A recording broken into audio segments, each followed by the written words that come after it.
Hello, everyone. For those of you just joining us, please take a moment to go to the URL shown. Please keep a second browser open to answer questions throughout the presentation, particularly if you are seeking CTLE hours tonight. We will be starting probably in about a minute.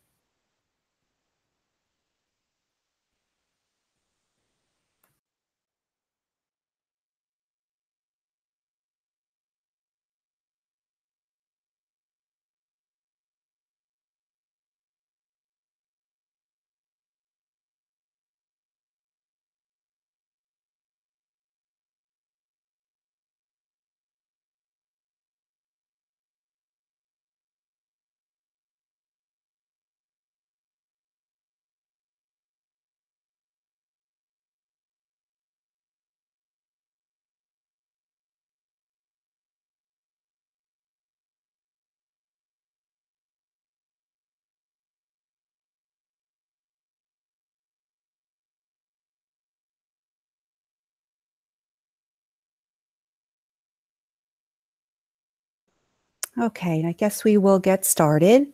Again, the URL that's shown is for questions that we need to have answered, especially for those that are seeking CTLE hours.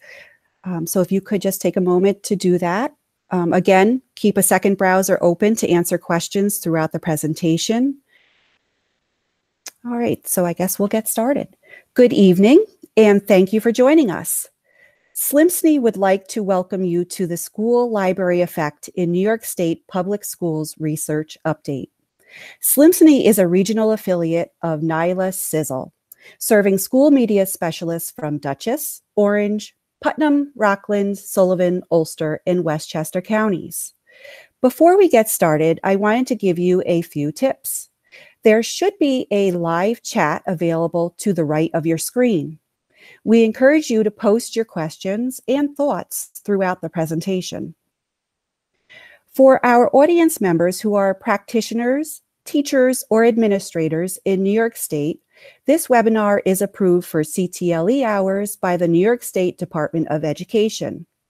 If you did not ask for a CTLE ticket when you registered, please be sure to do that before the evening is over. Digital certificates will be emailed to the email address you provided. If you have not received your certificate by December 15th, please email info@slmsne.org. There will be a number of questions posed to attendees during this webinar, along with bit links to forms to answer the questions. We would appreciate if everyone responded to the questions. For those registered for CTLE hours, if you do not answer the questions at the appropriate timestamps, we cannot award CTLE hours. This is the only way to ensure that you are attending the evening and participating. All participants will also receive a link to the recording of this webinar via email as soon as it is available. Finally, this is only the second YouTube Live that SLMSNE is producing, so please forgive us in advance for any technical malfunctions that may occur. Okay, so joining us this evening is a group of educational researchers from the University at Albany, State University of New York. This research project has been made possible in part by the Institute of Museum and Library Services, IMLS grant RE-04-15-0081-15 and new grant IMLS RE-96-18-0032-18, seeking stronger evidence of school library effects on student outcomes.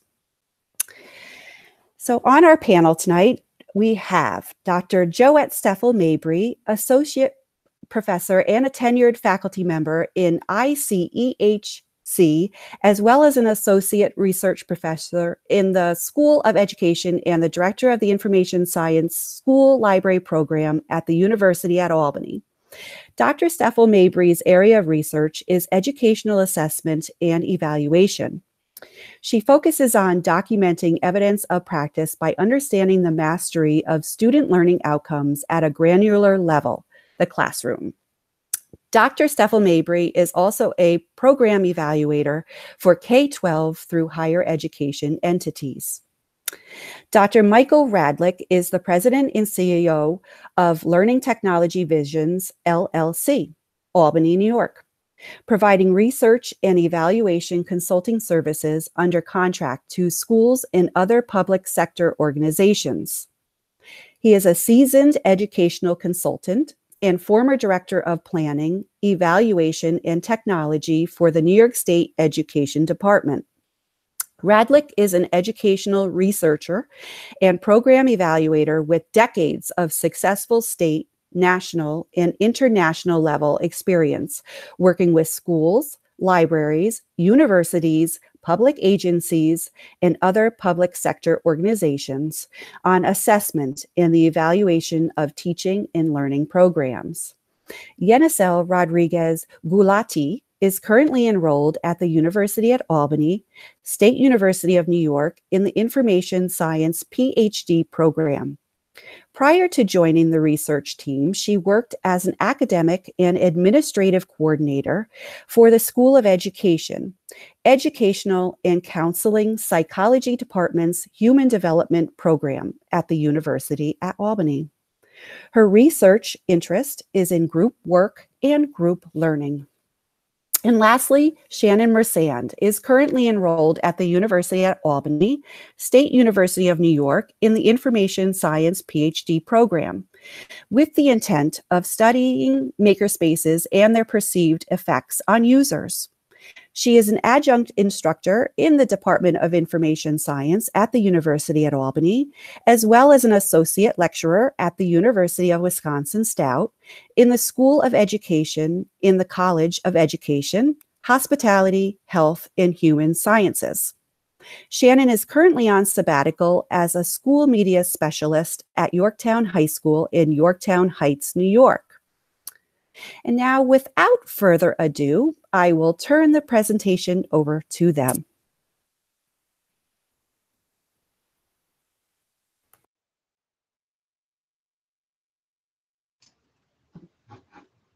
Please forgive the minor technical difficulties. It's just going to take one more second. The slideshow stopped moving, so I'm just resetting that now.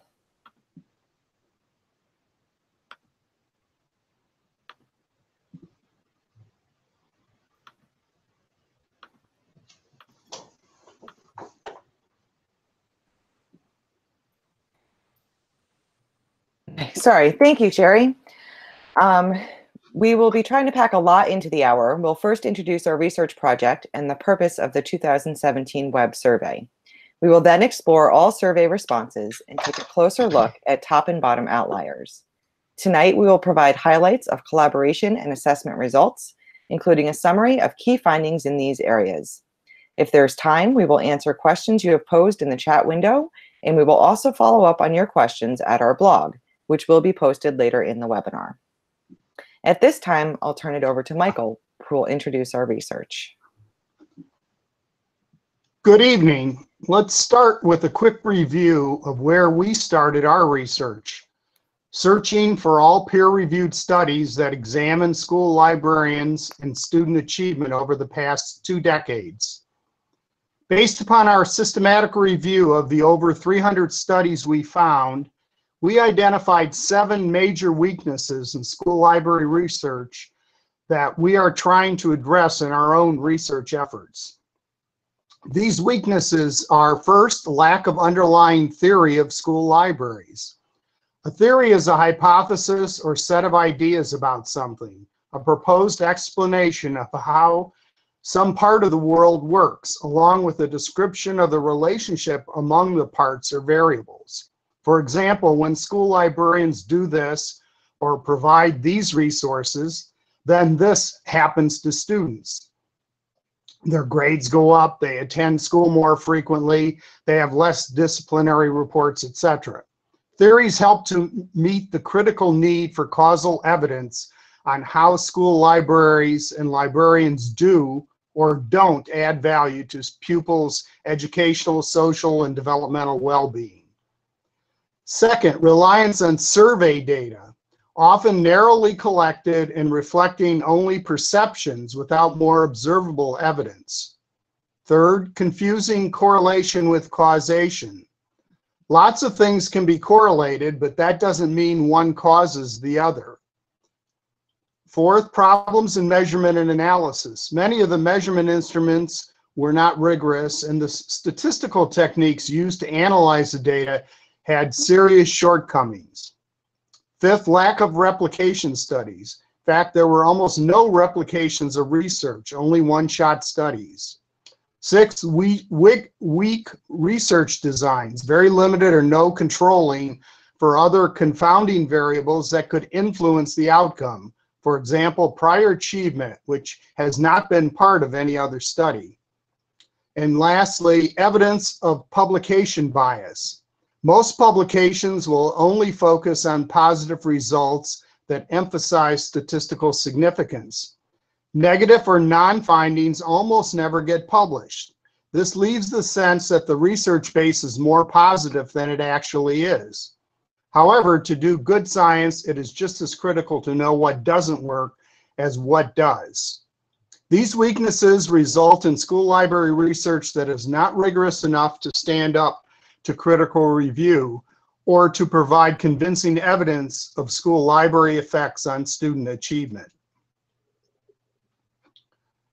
So, in this webinar, we will present findings from our Institute of Museum and Library Services, IMLS, funded research on school libraries and librarians and their effect on students. Our primary focus tonight will be on the results of our Spring 2017 web survey of all New York State school librarians, which we'll review with you. As with all our research, our primary interest is to conduct rigorous studies and to identify strong evidence of the school librarian effect. Our research project is in the middle of the 4th year, and during that time, we've dug into many different sources of data about all New York State schools in our evidence seeking.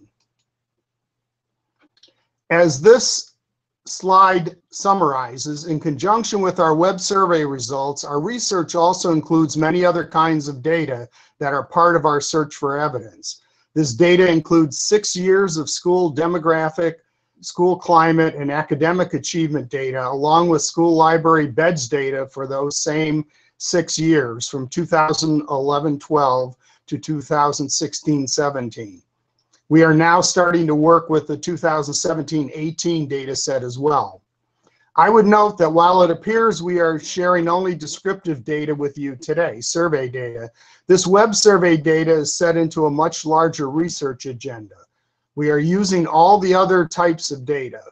The different analytical techniques we use, like structural equation modeling and identifying top and bottom outliers, are also part of our effort to provide more causal evidence of school library effects.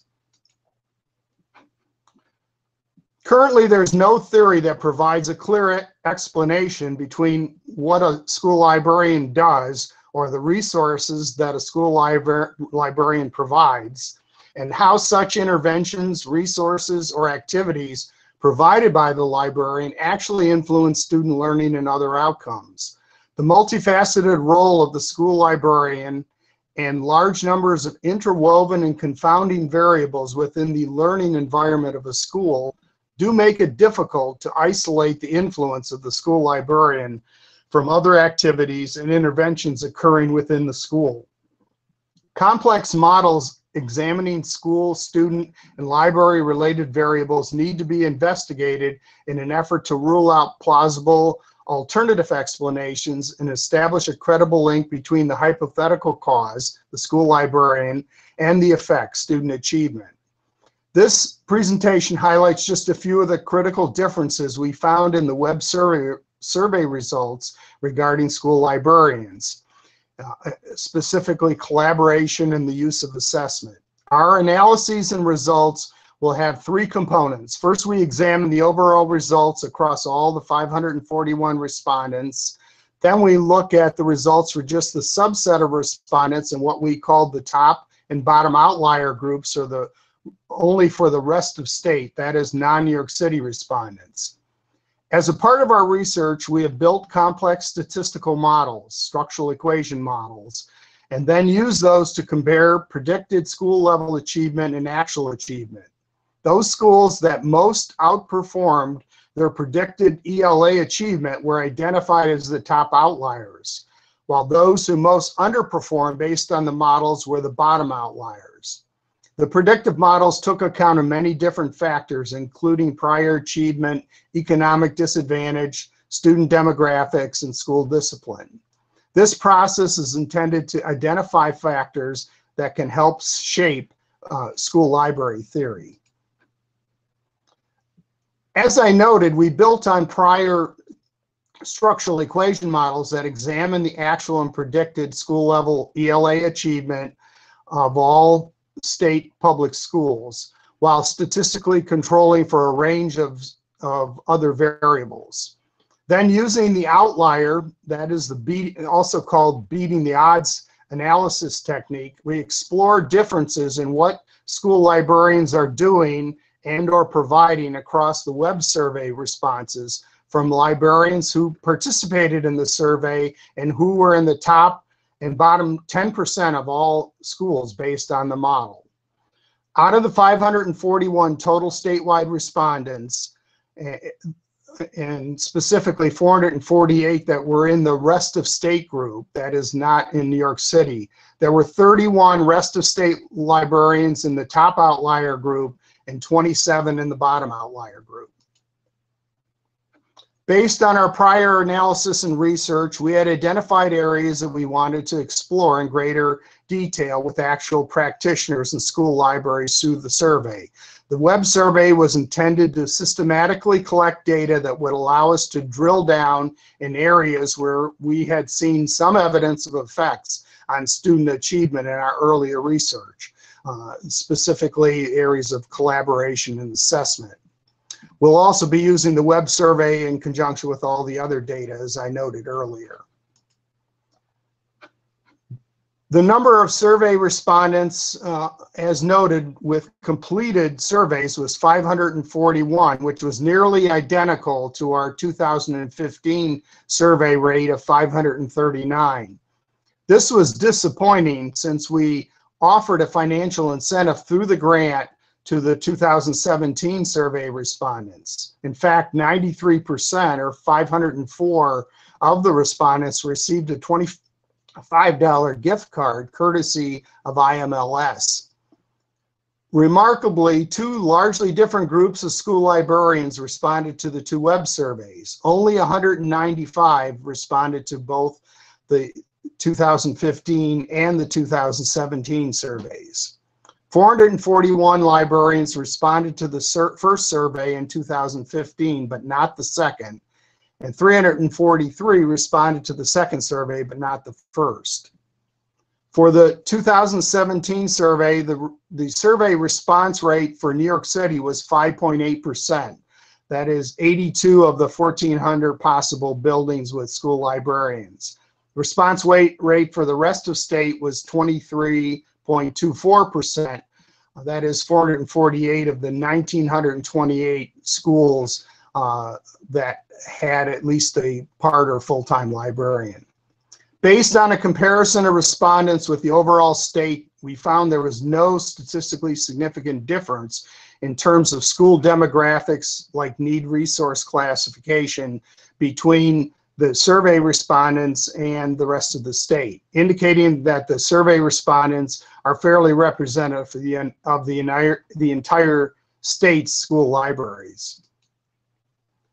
The percentage of those responding is also fairly close to the total percentage of the percentage responding by county is fairly close to the total percentage of schools for most counties in the state, except for 3 counties. One that was proportionally underrepresented in the survey responses, and 2 counties that had no responses. Lastly, here's a graphical display of the locations for respondents showing the statewide coverage and geographical representativeness. Now on to the survey results. I'll turn to my colleague, Joette. Good evening.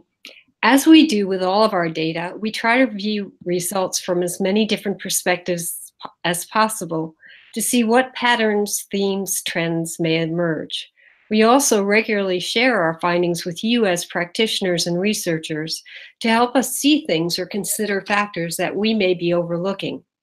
For the two variables we will present today, collaboration and assessment, we will first present the results from all the 2017 web survey respondents.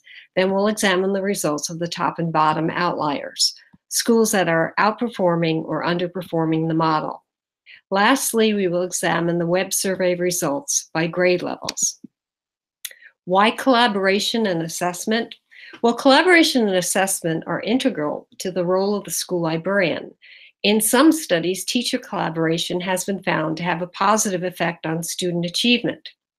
Wimberly, 2011, found that schools in Missouri that allowed teachers to work together in workshops or when planning lessons performed better on the state's standardized tests than schools that did not encourage such collaboration. Teacher quality is one of the most significant variables in school improvement, and of all the things teachers can do to improve the quality of their teaching, formative assessment has been shown to provide the greatest impact. This is according to Dylan William and also John Hattie, Popham, and others. We're exploring whether the same holds true for school librarians. Please take a moment to answer this question at the URL provided. Whether you are associated with higher education or pre-K through 12, how do you provide evidence of your effect on student learning or other outcomes?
Okay, it appears we're having some difficult times with the webinar question links as well.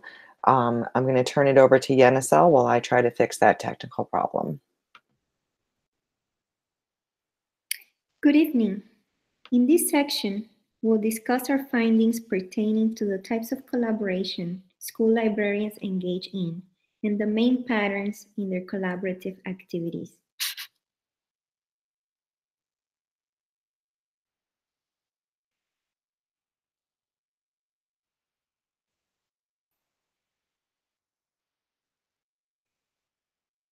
Here, as you can see, when looking at meeting formally to collaborate with teachers, the general trend across all respondents is that a low percentage of collaborations involve meeting formally with teachers.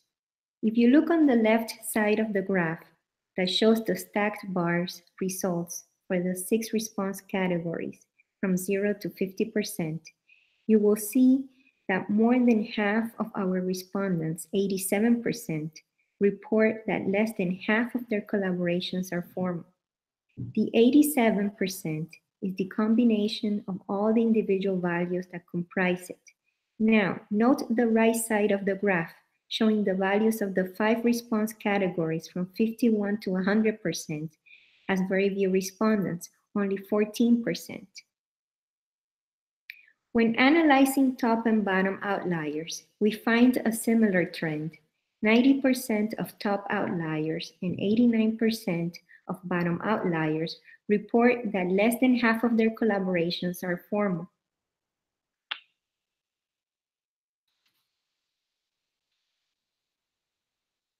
When we look at this question, based on grade levels served, we find the same low percentages of collaborations involving formally meeting with teachers. No more than 19% of respondents serving any grade level report that more than half of their collaborations involve formal meetings. Respondents serving pre-K through grade 5 and ungraded elementary report the lowest percentage. In contrast to the previous slide on formal collaboration, no more than half of respondents, 51%, report that more than half of their collaborations involve meeting informally with teachers. Now, when comparing top and bottom outliers, we find that bottom outliers, 59%, report that more than half of their collaborations involve meeting informally with teachers versus 37% of top outliers. As the graph illustrates, school librarians meeting formally with teachers at a higher percentage than meeting formally for collaboration, particularly among the bottom outliers. The same pattern shows across grade levels. No matter the grade level respondents serve, more than half of their collaborations involve meeting informally. Only 12% of respondents report that more than half of their collaborations involve working with teachers to design course content.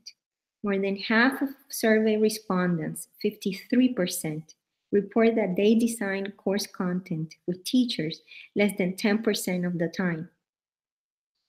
Top and bottom outliers exhibit similar patterns of low percentages of collaboration that involve designing course content with teachers. 96% of bottom outliers and 87% of top outliers report that less than half of their collaborations involve designing course content. On the other hand, 13% of top outliers say that more than half of their collaborations involve designing course content with teachers. This is higher than what the general group of respondents and bottom outliers report. Respondents serving students in any grade level report that only 20% of their collaborations involve working with teachers to design course content. Pre-K through grade 5 and ungraded elementary show the lowest percentage of this type of collaboration. We asked survey respondents what percentage of their collaborations involve co-teaching with teachers. 24% of respondents report that more than half of their collaborations involve co-teaching. Almost half of respondents, 46%, report less than 10% of their collaborations involve co-teaching with teachers. Based on the survey results, school librarians engage in more collaborations with teachers that involve co-teaching than designing course content. Top and bottom outliers also exhibit low percentages of collaborations involving co-teaching. 90% of top outliers and 89% of bottom outliers report less than half of their collaborations with teachers involve co-teaching.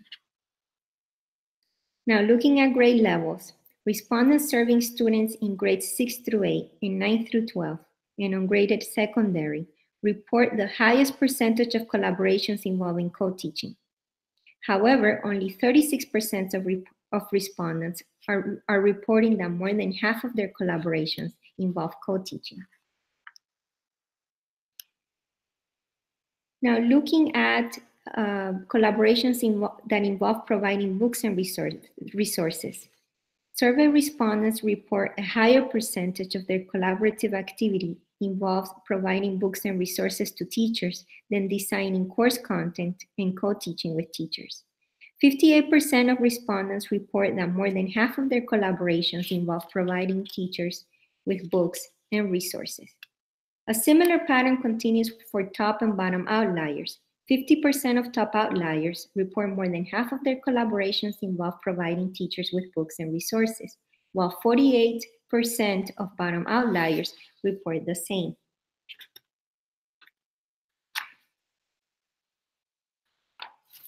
Between 55 and 64% of respondents serving in all grade levels report more than half of their collaborations consist of providing books and resources.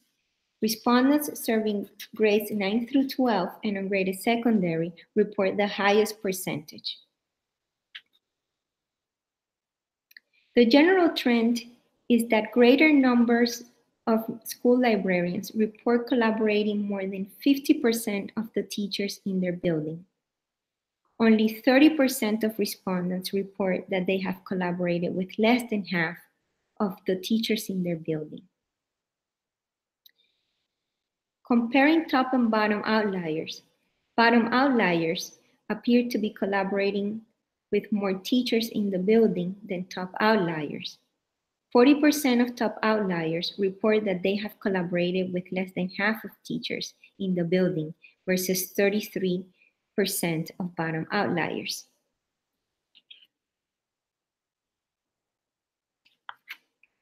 Across grade levels served, only 31 to 40% of respondents report that they have collaborated with less than half of teachers in their building. Respondents in pre-K through grade 5 and ungraded elementary appear to collaborate with a greater percentage of teachers in the building. We also asked if teachers typically accompany their classes to the school library and observe lessons. Responses were evenly split, with 46% stating that they disagree or strongly disagree with the statement versus 46% stating that they agree or strongly agree that teachers in their school typically accompany their class to the library and observe the lesson.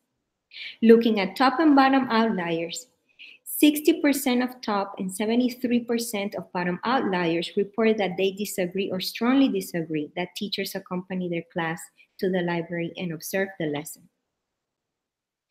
Respondents who serve students in grades 6 through 8, 56%, and grades 9 through 12 and ungraded secondary, 76%, are more likely to report that teachers accompany their classes to the library and observe the lesson.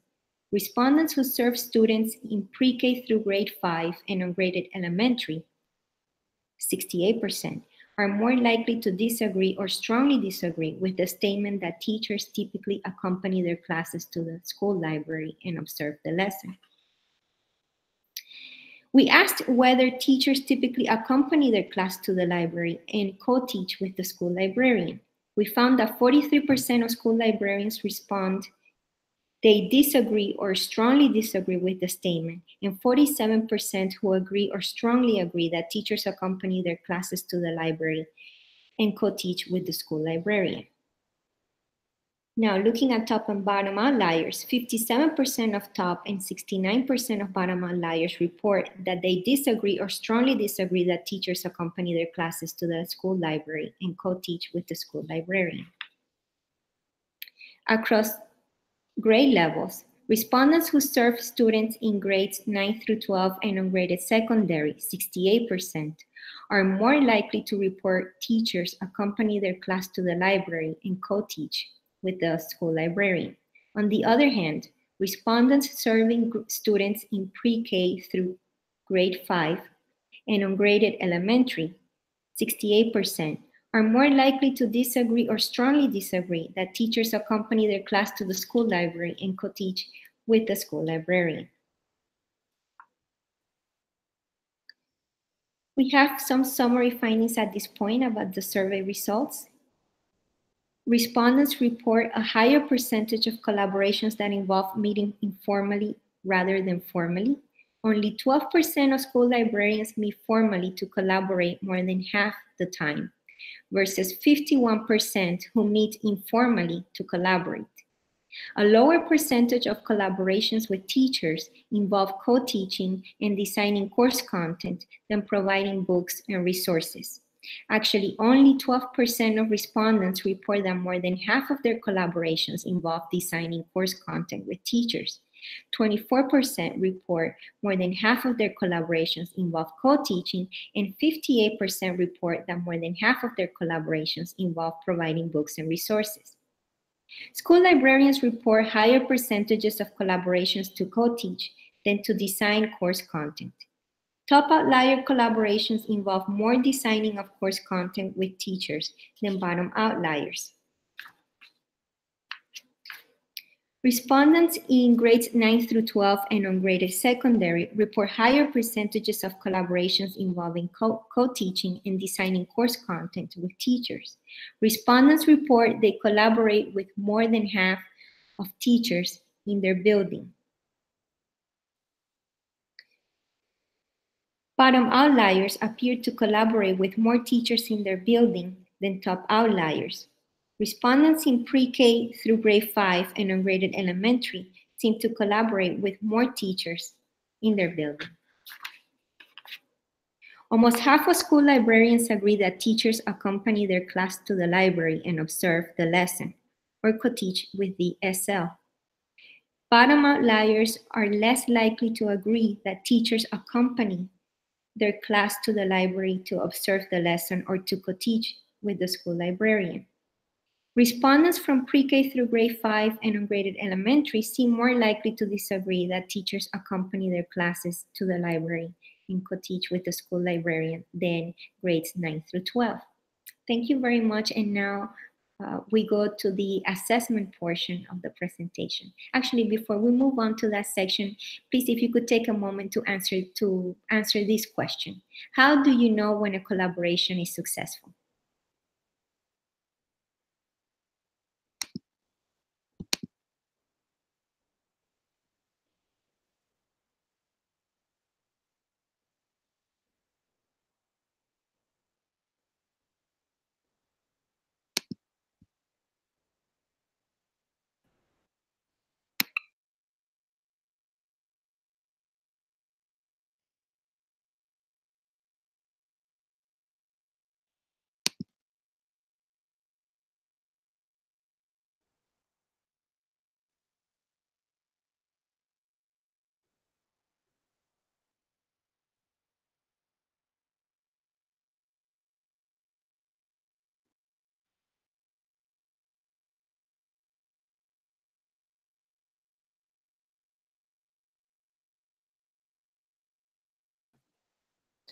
The link to the third question is in the chat box, and I'm now going to turn it over to Dr. Joette Stefl-Mabry.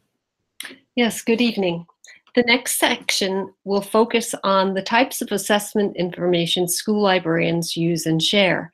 Shannon, Mersand, and I will be co-presenting this section of the webinar. As you can see on the left side of the graph, more than half of the survey respondents, 57%, never or rarely look at their school building's standardized test scores to inform school library instruction. 1/4 of the respondents sometimes examine standardized test score results to improve school library instruction, and only 12% of respondents report they make use of standardized testing information most or all of the time. When we look at the outliers, these are school librarians in schools that are either outperforming or underperforming the expected statistical model. We see that half of the top outliers, 50%, and a larger number of bottom outliers, 68%, never or rarely examine standardized test score results to inform school library instruction. However, it's worth noting that more top outliers, 46%, than bottom outliers, 24%, report that sometimes or most of the time they do use standardized test scores to inform school library instruction. When looking at school librarians' use of standardized assessment information across grade levels served, the overall pattern appears to be consistent, with very few librarians that use standardized test scores to improve library instruction on a regular basis. However, school librarians serving students in grades 6, 7, 8, and ungraded elementary or ungraded secondary seem more likely to report using standardized test scores to improve library instruction rarely rather than never. When asked if they use standardized test scores to make decisions about the types of services or resources provided in their school libraries, 54% of the group of survey respondents reported never or rarely using standardized test scores. A quarter, 25%, sometimes use standardized test score results, and only 17% report using standardized test score results most of the time or all of the time to make decisions about services and resources. When we examine the outliers, half of the top outliers, 50%, and 64% of the bottom outliers never or rarely use standardized test results to make decisions regarding the school library's services and resources. However, nearly half of the top outliers, 47%, report they use standardized results to make decisions regarding services and resources sometimes or most of the time, and only 28% of bottom outliers report that they sometimes use standardized test score results to make decisions about services and resources. A key finding here is that top outliers use standardized results to make decisions regarding their school library services and resources more often than bottom outliers. The use of standardized test scores to make decisions about services and resources are pretty consistent across the grade levels, with a majority of respondents indicating that they use standardized test scores to make decisions regarding services and resources never or rarely. Grades 6, 7, and 8 show a slightly different pattern, with a higher percentage of respondents reporting that they rarely use test scores to make decisions about resources and services. Also, grades 6 through 12 were less likely to report using test scores to inform services and resources never than respondents serving elementary grades. When asked if they design formative assessments for class instruction, only 19% of all survey respondents report they never or rarely design formative assessments for class instruction. Almost 1/3 report they sometimes design formative assessments, and more than 1/3 report they design formative assessments for class instruction most of the time or all of the time. When we examine the results of the outliers, almost half of the top outliers, 47%, as well as the bottom outliers, 48%, design formative assessment for class instruction most or all of the time. Only 24% of the top outliers and 1/3 of the bottom outliers report they never or rarely design formative assessments for class instruction.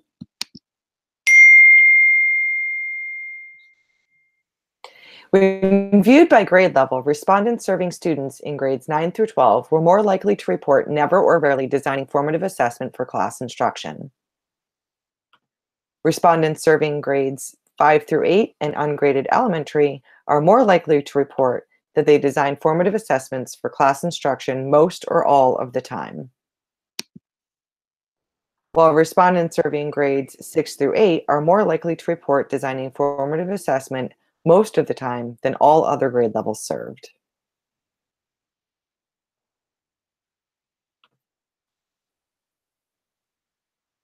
When asked if they gather and analyze formative assessment information to plan instruction, the responses are split by thirds, with 36% of the full survey respondents reporting that they never or rarely gather and interpret formative assessment information.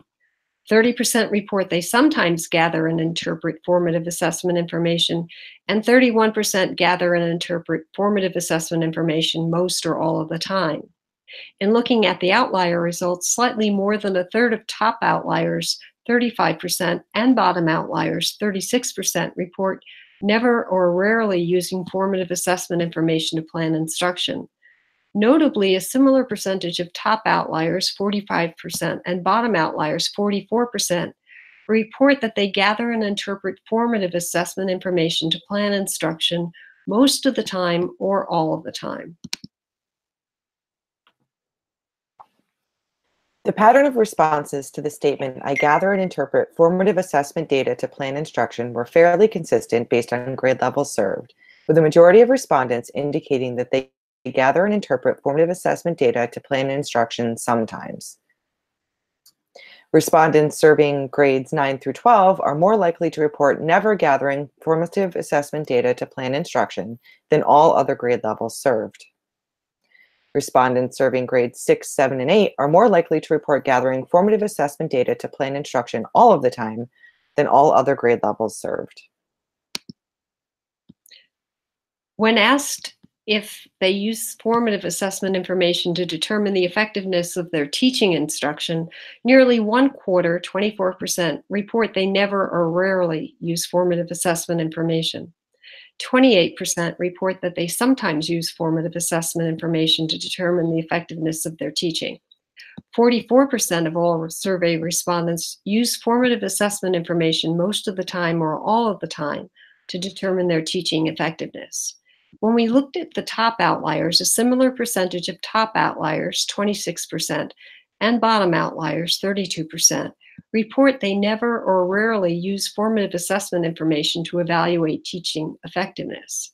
It is noteworthy that half of the top outliers, 54%, as well as the bottom outliers, 52%, report that they use formative assessment to determine teaching effectiveness most or all of the time.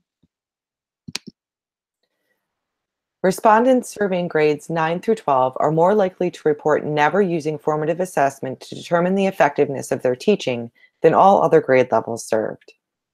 Respondents serving grades 6 through 8, ungraded elementary, and ungraded secondary are more likely to report using formative assessment to determine the effectiveness of their teaching all of the time.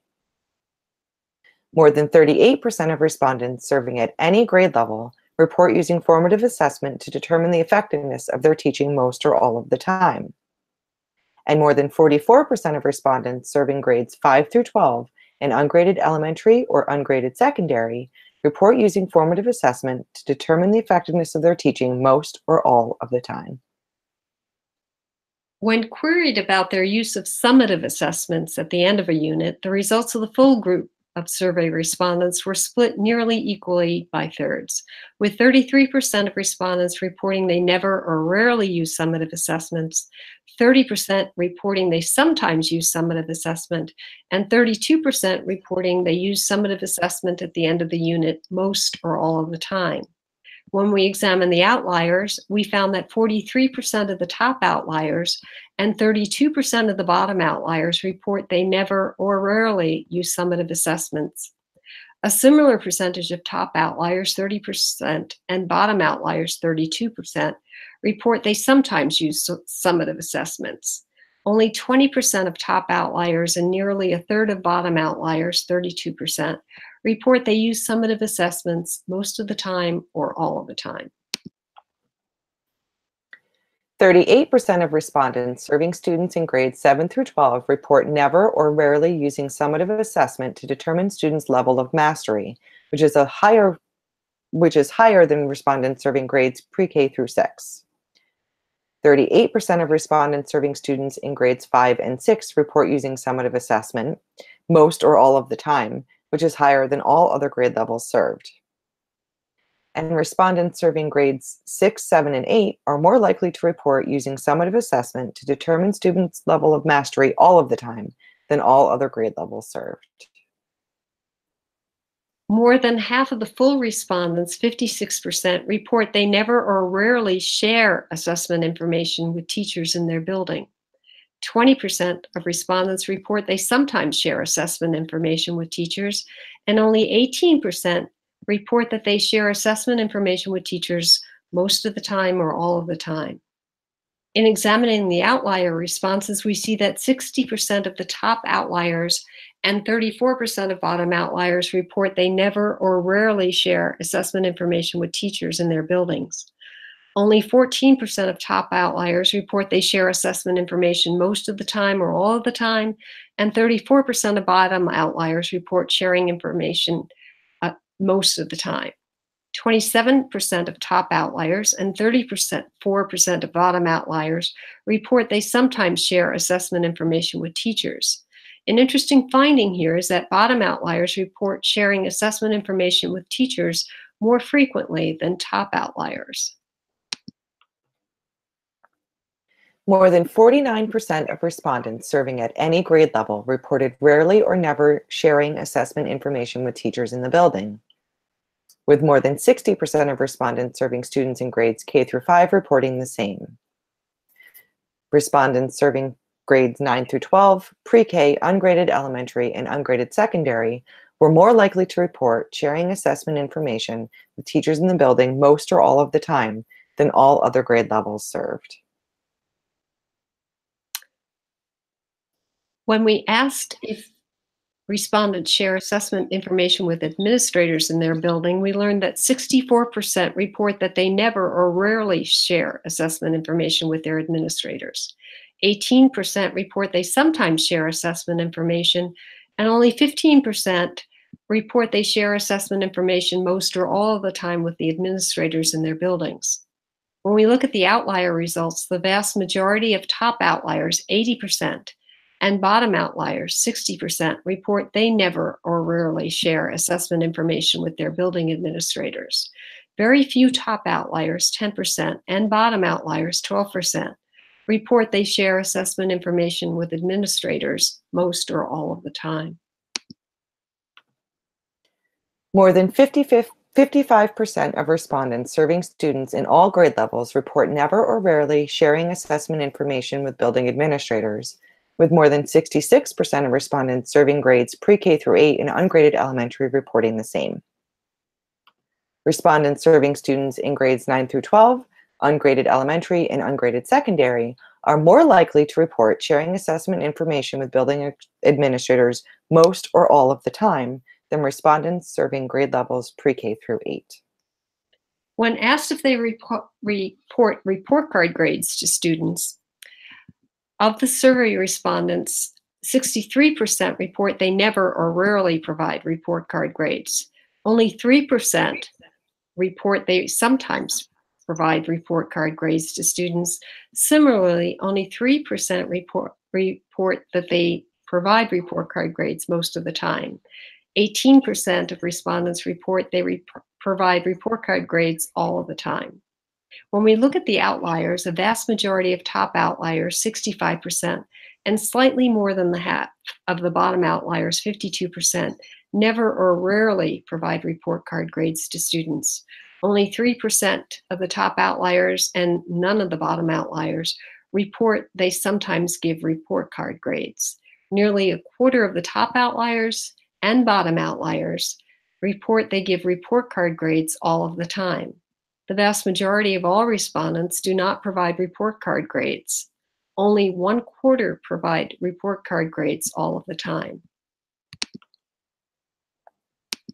More than 50% of respondents serving all grade levels report rarely or never providing report card grades to students, with more than 72% of respondents serving grade levels 9 through 12 and ungraded secondary reporting the same.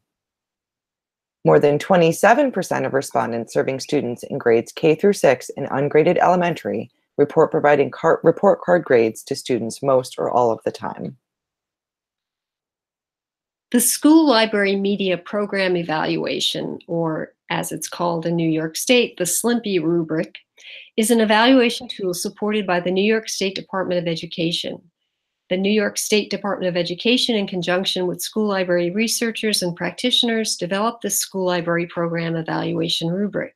It's designed to be used by teachers, librarians, students, administrators, parents, and school community members to assess the school library media program across 25 different essential elements.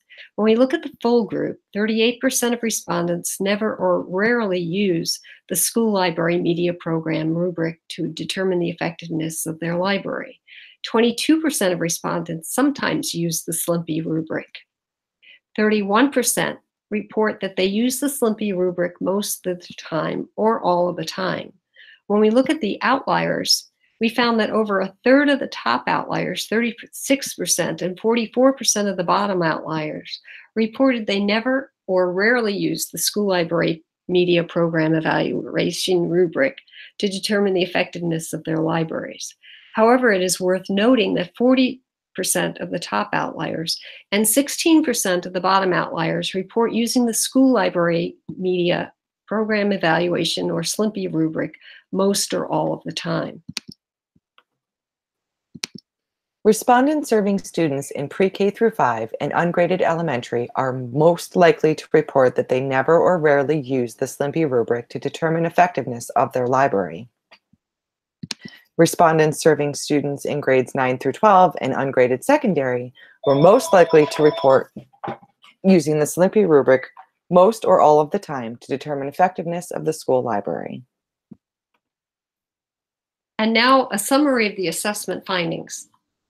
In looking at the use of standardized assessment, more than half of respondents never or rarely examined standardized test scores to inform library instruction. More top outliers and bottom outliers report they examined standardized test scores to improve instruction. More than half of respondents never or rarely examined standardized test scores, and top outliers use standardized test results to make decisions regarding services and resources more often than bottom outliers. In looking at the use of formative assessment, across all groups, formative assessment is used more frequently than summative assessment. Almost 1/3 of respondents report using formative assessment to plan instruction most or all of the time. Almost half of the top and bottom outliers use formative assessment to plan instruction most or all of the time. 44% of respondents use formative assessments to determine their level of teaching effectiveness most or all of the time. And over half of the top and bottom outliers use formative assessment to determine their level of teacher effectiveness most or all of the time. When looking at the use of summative assessment, almost 1/3 of respondents use summative assessment most or all of the time. Only 20% of top outliers and 32% of bottom outliers use summative assessment most or all of the time. Nearly 2/3 of respondents never or rarely provide report card grades. Nearly 2/3 of top outliers and half of the bottom outliers never or rarely provide report card grades.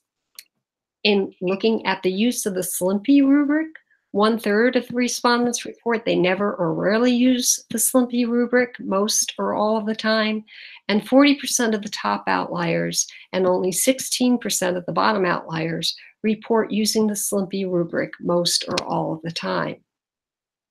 In looking at assessment findings and sharing assessment information, more than half of respondents never or rarely share assessment information with teachers in their building.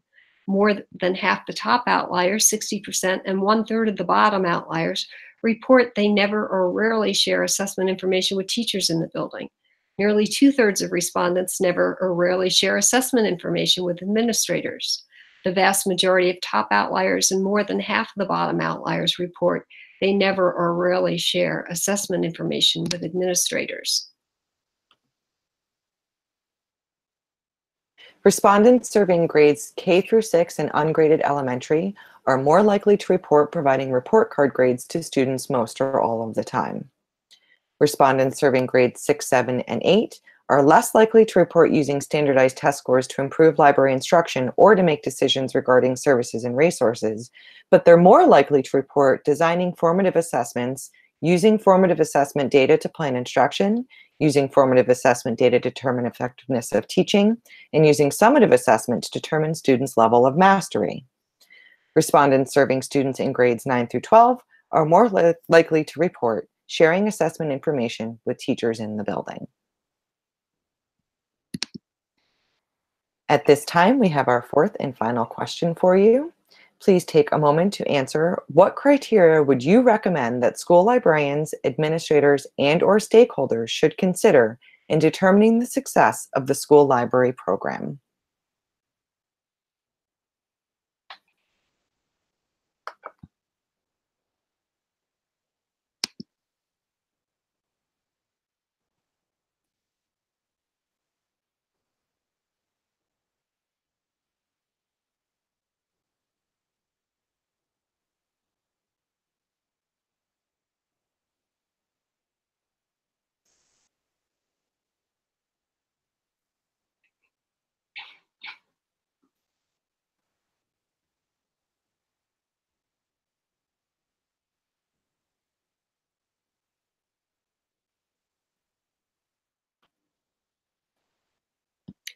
Your input as an audience member is critical to help us build an empirical, scientifically based understanding of how school librarians contribute to and influence student outcomes.